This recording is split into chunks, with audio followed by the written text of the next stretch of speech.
Sejam muito bem-vindos ao canal. Afinal, o que somos nós?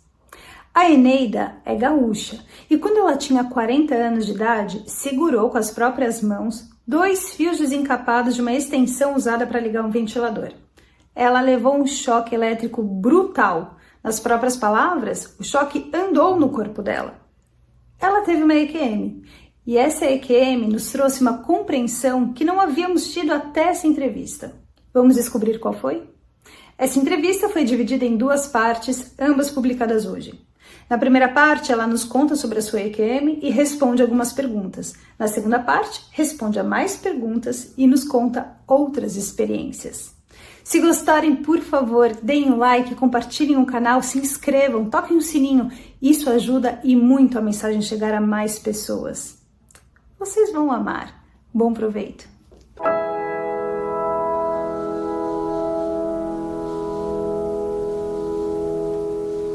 Boa tarde, Eneida. Muito obrigado por você aceitar compartilhar conosco do canal Afinal que Somos Nós, a sua experiência de quase morte e também outras experiências. Peço, por favor, que você se apresente, nos diga de onde está falando e nos conte tudo no maior detalhe que for possível. Muito obrigado. A palavra está com você. Olá, Carlos. É um prazer falar para o canal. Meu nome é Eneida, moro em Sapucaí do Sul, na Grande Porto Alegre, Rio Grande do Sul. E por profissão eu sempre trabalhei em contabilidade, né, gerenciando, sendo encarregada de escritórios de contabilidade. Mas atualmente eu estou aposentada, já faz alguns anos. Bem, a minha experiência de quase morte, ela aconteceu quando eu tinha mais ou menos uns 40 anos, e hoje eu estou com 67. Nós morávamos, eu e a minha cunhada, com as nossas famílias, e dividíamos o serviço. Ela, nesse dia, estava cozinhando e eu lavando roupas. Como nós não tínhamos máquina de lavar, era no tanque mesmo a roupa. E ela colocou uma frigideira com óleo para esquentar, para fazer a comida, e ela esqueceu, e essa frigideira incendiou. Daí eu vi que a área de serviço era colada na cozinha, eu vi quando deu aquele clarão na cozinha, né? Ela entrou gritando e eu disse, não, coloca a tampa se tu consegue e só faz isso. Daí ela colocou a tampa, apagou, o fogo apagou e fez uma fumaceira. E essa fumaceira inundou toda a casa. Aí eu saí abrindo as janelas, ela também, e eu disse, ó, vou pegar o ventilador para dispersar a fumaça mais rápido, né? Coloca o ventilador no chão virado para cima. E eu fiz isso, só que o ventilador tinha uma extensão, uma emenda de fios para ficar maior, para ter mais longo alcance. E essa emenda, por incrível que pareça, em vez de ser isolada com isolante, ela estava com um prendedor de roupa. Sim, como se diz aqui no Sul, uma gambiarra, né? Uma coisa que não poderia acontecer. E eu notei que quando eu coloquei a flecha na tomada e liguei o ventilador, os fios se torceram e se aproximaram. E daí, num lapso, assim, que a gente tem, pelo menos eu já tive mais de uma vez, dá um branco e tu faz a coisa rapidamente, sem raciocinar. Eu pensei, os fios vão se encostar. E peguei os fios para separar, nas 2 mãos. Bom, aquele barulho que o curto-circuito faz, quando dá curto-circuito numa tomada, aquilo deu nas minhas mãos. O choque andava por dentro dos meus braços e no meu peito, uma coisa muito horrível. A dor era super, super intensa, eu nunca tive uma dor tão intensa, mas a dor foi muito breve. Quando eu pensei, meu Deus, eu segurei os fios, eu já não senti mais nada, e só comecei a subir, subir, subir, subir, como se eu olhasse para cima. Subindo, subindo, subindo, subindo.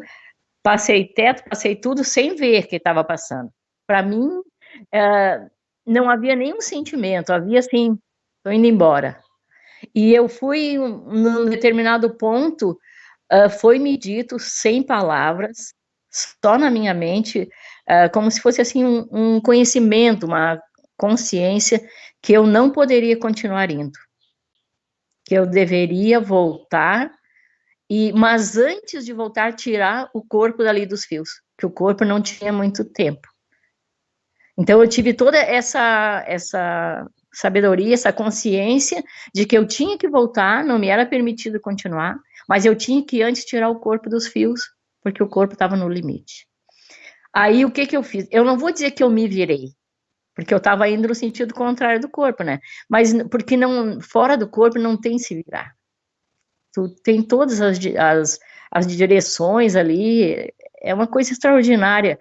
E então, quando eu prestei atenção no corpo, eu pude ver o corpo curvado, segurando os fios, com a mão direita e a mão esquerda, como eu estava, e aí eu dei uma ordem sem voz, da mesma forma como eu tinha escutado, eu dei uma ordem: solta os fios, solta os fios. Eu falei a segunda vez sem falar, na realidade, né, dando apenas a ordem, o corpo soltou os fios.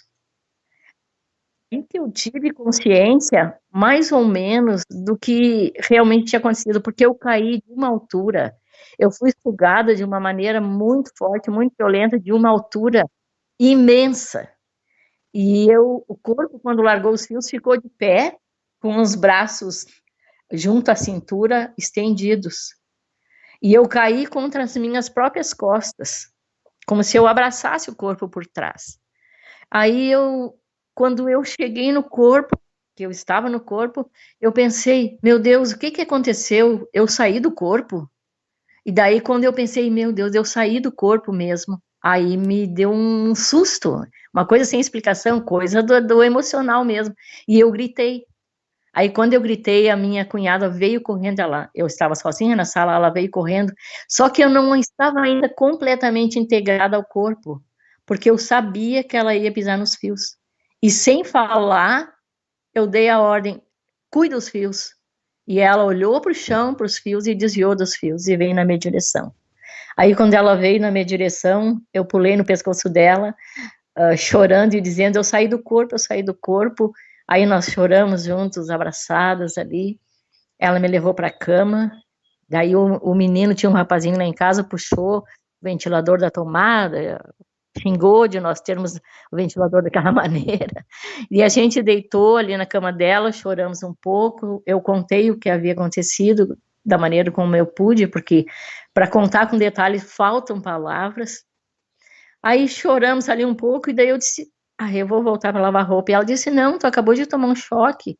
Eu disse, não, mas eu só me sentindo bem. Quando eu voltei para lavar roupa, que eu coloquei as mãos dentro da água, as minhas mãos arderam muito, e eu fui ver, eu tinha 6 dedos, polegar, indicador e o dedo máximo, das 2 mãos queimados, com bolhas que vinham de dentro para fora, assim, umas bolhas pretas, de próprio do curto-circuito, né? Eu havia realmente tido um choque muito forte. Essa foi a minha EQM. Essa sua EQM, ela pode parecer simples para você, mas ela tem um significado fortíssimo para mim, porque ela traz uma informação que eu nunca ouvi em nenhum lugar, em nenhum livro, em nada, e eu estou muito feliz da gente trazer essa informação aqui nessa sua entrevista, que é a capacidade que você teve fora do seu corpo de ordenar o seu corpo a fazer alguma coisa tomando choque. E veja só, eu sou das ciências exatas, eu posso te contar que nós aprendemos quando vamos investigar se está passando corrente por um fio ou não, eu vou mostrar aqui, vamos supor que aqui seja o cabo, você nunca coloca a mão assim porque a corrente faz com que os seus músculos fiquem retesados, a mão abraça o fio e você não consegue soltar. Você não consegue soltar. Né? É dificílimo. Talvez não dê para dizer não consiga, mas praticamente não consegue. Normalmente é uma outra pessoa, ou a própria pessoa que consegue, apesar de estar assim, ela chuta o fio, sabe? Tira da tomada e aí a mão abre. Tanto é que a gente aprende, portanto, por causa disso, ao checar se está passando corrente ou não, a gente coloca as mãos de costas no fio, para caso haja corrente, a mão vai fechar, mas vai fechar fora do fio. Então, essa é a forma segura de checar se está passando corrente ou não. Só que no seu caso, você segurou o fio, a mão agarrou o fio, você saiu do corpo, você estava em algum lugar, recebeu uma ordem de uma voz falando que você devia voltar, mas antes você precisava fazer o seu corpo soltar os fios. Você entendeu? E você deu uma ordem para o seu corpo. E o seu corpo obedeceu. Mas assim, como assim? Se você está lá fora e no corpo ao mesmo tempo, você, na hora que você ouviu, você já soltaria, porque você já ouviu. Mas é como se houvesse três coisas. Tem a voz, tem você lá fora e tem o corpo. O corpo, aparentemente, está talvez sem ninguém, porque você não obedeceu de imediato, você olhou para o corpo, deu a ordem mentalmente, e aí ele obedeceu. Isso, para mim, é muito significativo, é uma informação na nossa pesquisa da maior importância, e acho que não só aqui no Brasil. Acho que essa é uma informação muito importante para toda a pesquisa mundial das EQMs. E aí já é um pouco diferente. Tem um segundo caso também, que quando você vê a sua cunhada chegando, você diz que você estava desencaixada ainda, né? E aí você fala mentalmente para ela. Você não falou com voz, falou? Não, só ordenei na mente. Você ordenou na mente. E depois você perguntou se ela escutou alguma coisa, se ela sentiu, por que ela tomou esse cuidado? Não, sabe que eu não voltei nela com esse assunto, porque tu desviou dos fios, eu não voltei até hoje. Bem, eu entendo que você não tenha falado naquele momento, né? Porque você tinha acabado de ter sido quase cozida ali nos fios, né? Olha, eu acho essa sua informação, a gente podia parar a entrevistar aqui. Ela já tem uma informação da maior importância, que traz luz para o que é essa relação entre a consciência e o seu corpo. Falado isso, eu queria que você me contasse um pouco mais sobre a sua saída do corpo. Como é que foi? Você disse que imediatamente você sentiu só um pouquinho de dor e que imediatamente você deixou de sentir dor e começou a subir. O que você via enquanto você subia? Assim, Carlos, esse teu questionamento, como é que eu dei a ordem para o corpo, também é uma incógnita para mim. Eu já pensei nisso, ali era uma casca, né? Uma casca vazia, vamos dizer assim, um corpo sem consciência. E por que ele obedeceu? Eu estava totalmente separada dele, eu não tinha nada a ver com aquilo ali, com aquele corpo. Mas ele obedeceu. Isso ali também, para mim, é uma coisa que eu não consigo entender. E assim, ó, quando eu subi, depois já de volta no corpo, eu entendi que eu subi a uma velocidade extrema. A única coisa, eu não via nada. Foi uma coisa instantânea e eu subi numa velocidade tão extrema que eu acredito que isso proporcionou que eu não visse nada, entende? Mas quando a voz falou comigo, eu parei. E ali aonde eu parei era escuro.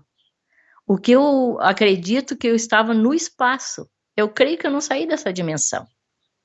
Eu estava no escuro, como se eu tivesse passado toda a atmosfera da Terra e estivesse já fora da atmosfera. E é escuro, né? A sua experiência foi a que horas? Foi por volta de meio-dia. Ela estava terminando o almoço. Até chegar nesse escuro, você sentiu um claro e depois escurecendo? Não. Foi sempre escuro?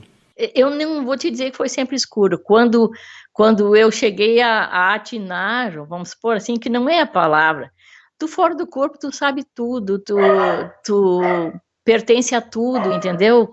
É uma coisa assim inexplicável. Mas quando eu, já de volta no corpo, na lembrança, eu sei que quando eu parei, eu estava no escuro. Mas fora do corpo, não me chamava atenção nada. É como se eu tivesse num ambiente perfeitamente familiar para mim, entendeu? Como se tudo aquilo que estivesse acontecendo não fosse uma coisa estranha, não fosse uma coisa diferente. Você se sentiu indo para algum lugar conhecido? Eu me senti indo para casa. É tremendo, sabe? Tanto que eu não tenho o menor medo da morte. Eu vejo a morte, entre aspas, ir para casa. Você tinha antes medo? Não tinha porque eu atentei várias vezes contra a minha vida, né? Mas é porque nessa época que eu atentava contra a minha vida, eu acreditava assim, morreu, acabou. Eu não acreditava que a gente continuava após o corpo.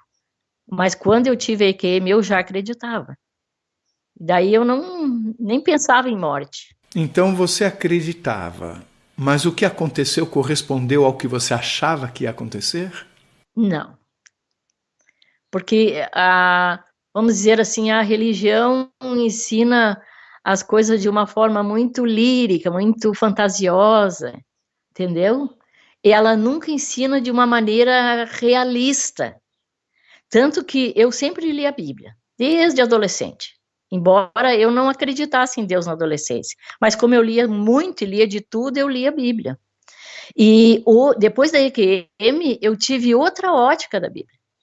Eu vi que ali tem relatos que não são fantasiosos, que não são da maneira com que eles querem explicar fantasioso, não sei nem usar a expressão fora da realidade. Explica um pouco melhor por que isso. Você pode me dar um caso específico? Porque o céu anjinhos e nuvens e tipo assim, entende? Tudo muito, muito impalpável em termos de realidade, né? E eu sei que a gente sai do corpo e segue uma vida. Ao mesmo tempo, você diz que é difícil colocar em palavras o que você vivenciou. Exatamente, porque é uma vida que não tem nada a ver com a limitação do corpo, que não tem nada a ver com aqui. Todo mundo diz que não dá para descrever em palavras, né? Não dá, mas uma coisa eu asseguro, é maravilhoso estar fora do corpo. O corpo é como uma gaiola para um passarinho. Quando você ouviu aquela voz falando que você não podia continuar, mas que você antes devia tirar o seu corpo daquela situação, você disse que você viu o seu corpo. Então foi a primeira coisa que você viu, foi naquele momento, porque até então era tudo escuro? Exatamente. Foi a primeira. Quando eu prestei atenção para obedecer a ordem, ali eu pude ver o meu corpo. E você viu o seu corpo como se ele estivesse pequenininho lá longe ou não? Não, eu vi o meu corpo assim, como se eu pudesse ver, que não se coloca fora do corpo em medidas, né? Mas como se eu pudesse ver, assim, vamos dizer, de cima do meu telhado. Mas é interessante, porque você diz que você subiu numa velocidade espantosa. Então, teoricamente, nessa velocidade daria para você ter chegado até fora do planeta. No entanto, quando você olhou, o seu corpo parecia estar a uma distância o quê? De 5, 10 metros. Mas por quê? Porque eu vi dentro de uma onisciência, Carlos. Eu não vi com olhos físicos, entendeu? Eu vi dentro de uma onisciência. A gente fora do corpo, a gente entende o que é onisciência, entende o que é eternidade. Lá não conta tempo. Esquece todas as emoções daqui. Então, a eternidade, você está me dizendo que não é o tempo nunca terminar, e sim o tempo não existir. Exatamente, exatamente. Não haver contagem de tempo. E não haver limitação. Por que tu sabe tudo? Porque fora do corpo não há limitação. A limitação pertence ao corpo. Quando você estava fora do corpo, você se sentia parte daquele todo? Exatamente. Embora não perdesse a individualidade, eu continuava sendo eu, mas eu fazia parte do todo. Esse sentir-se parte do todo tem a ver com você ter sentido aumentar o seu conhecimento? Como se você passasse a ter também o conhecimento que o todo tem? De certa forma é isso. Mas é assim, ó. É como se pudesse estar em todos os lugares ao mesmo tempo, como se pudesse ter todo o conhecimento. Não havia perguntas, porque não havia necessidade de respostas. É difícil de entender, né? E o sentimento, qual era? Eu vou te dizer, sabe como que eu consigo traduzir? Eu digo assim, ó, é um nada maravilhoso. Porque os sentimentos são coisas daqui. Eu me admiro, assim, quando eu vejo alguma EQM, a pessoa, eu fiquei com angústia, eu fiquei com isso. É outra coisa que a religião ensina, que a gente vai ter fortes emoções. Fora do corpo não tem emoção. Emoção é uma coisa do físico. Mas é algo, vamos chamar de paz. É algo, assim, tremendo, maravilhoso demais. Por isso que muitas pessoas não querem voltar. Você diz que a emoção, assim como o tempo, são coisas daqui.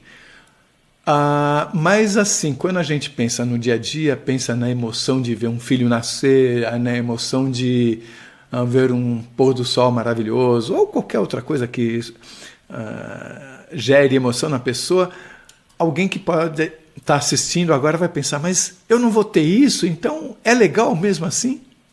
É porque o que tu vai ter excede a tudo isso. É tão, tão, tão maravilhoso, tão indescritível o bem-estar, que excede a toda essa maravilha que é ver um pôr do sol, né? Ver um filho nascer, que é uma das maiores emoções, ver um neto nascer, mas é muito mais do que tudo isso. E é real. É como se a palavra emoção não explicasse tudo isso. Não cabe, entendeu? Não cabe na palavra. Você disse que você não precisou olhar para trás para ver o seu corpo, né? Eu queria saber, o que você via além do corpo? Você viu seu corpo segurando os fios, em pé ainda, mas o que mais você via? Eu vi toda a cena ali. Embora como se fosse um holofote, assim, a minha atenção era no corpo. Mas eu via a cena ali, eu curvada do lado do ventilador, segurando os fios, eu via a cena. Essa voz que falou com você consegue dizer se era jovem, mais madura, se era de mulher, se era de homem? Eu acredito que seja de homem, porque essa voz, vamos dizer assim, ela foi uma constante na minha vida. Não foi só essa vez. A partir daí ou desde antes? Desde antes, eu até poderia contar um relato que aconteceu um dia antes da EQM. Por favor.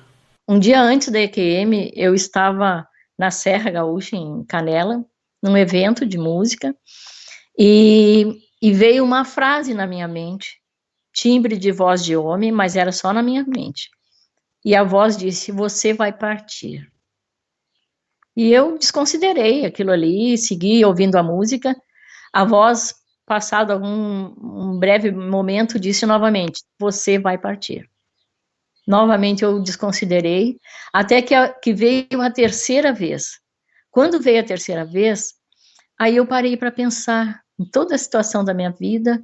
Eu tinha um filho, né? Tenho um filho, que na época estava com em torno de 10 anos, e eu não queria ele educado pela madrinha dele, porque nós morávamos juntos, mas tínhamos educações diferentes. Ela era muito do surrar, eu era mais do conversar.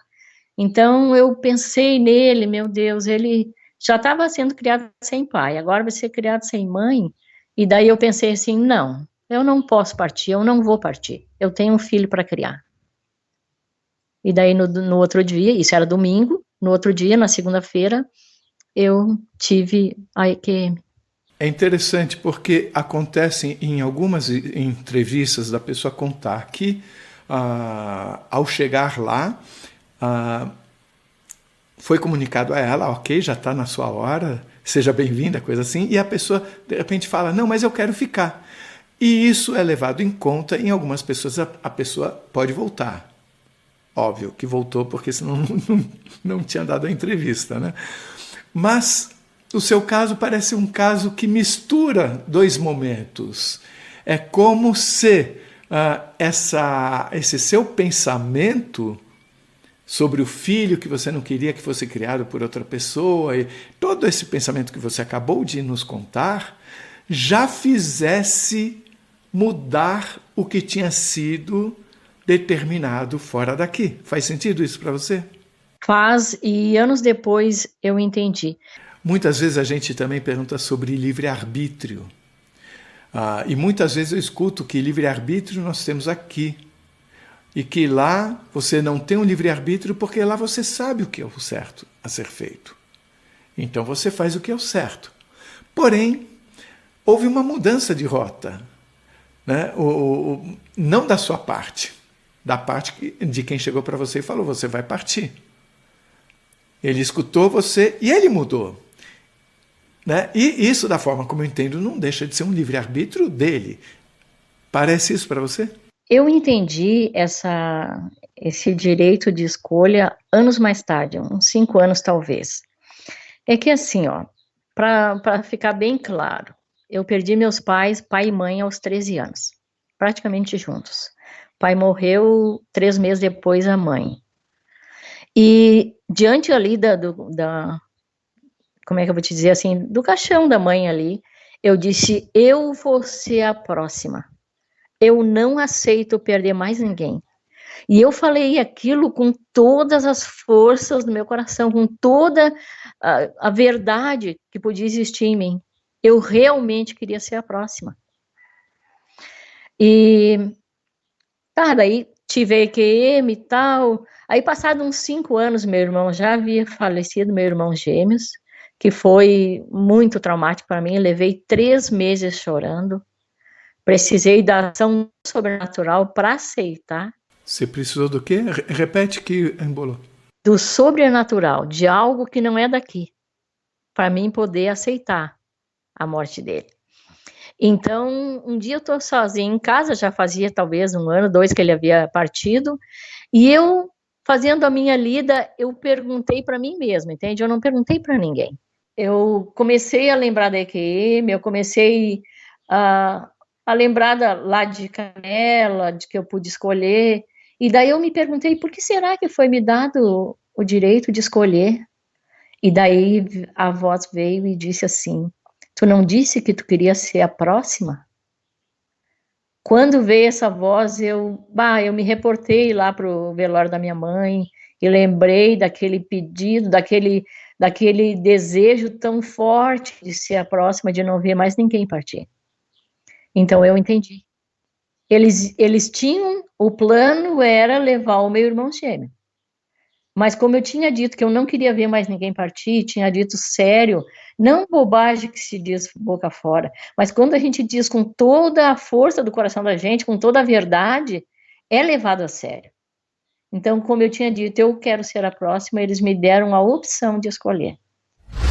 Não deixem de assistir a segunda parte desta linda entrevista da Eneida, em que ela continua a responder as nossas perguntas e também nos conta outras experiências. Você vai amar!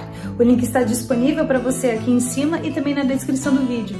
Se você gostou, por favor, se inscreva no nosso canal, dê likes, faça comentários, compartilhe com seus amigos, toque o sininho que assim você sempre fica sabendo quando chega vídeo novo saído do forno. E se você tem alguma dúvida, ou passou por uma EQM e gostaria de compartilhar a sua história com esse mundão, por favor, nos escreva. O nosso e-mail é afinal.oquesomosnós@gmail.com. Essa é uma nova fronteira do conhecimento humano. Vamos juntos atravessá-la?